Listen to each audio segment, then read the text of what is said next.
I feel nauseous, believe me. Never had a lot of shit come easy. Had to work hard, struggle just to be me. Had to rise up just so they could see me.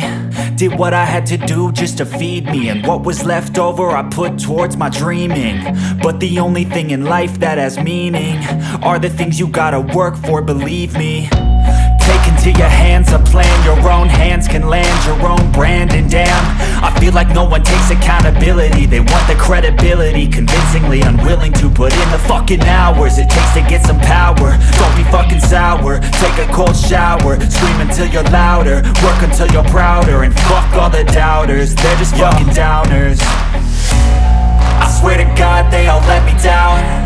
I always fought just to wear the crown. I'm pissed off at these fucking clowns who were all taught they deserve an ounce. It's only worth it if you work for it. It's only worth it if you work for it.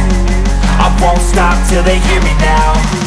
I won't stop till I wear the crown.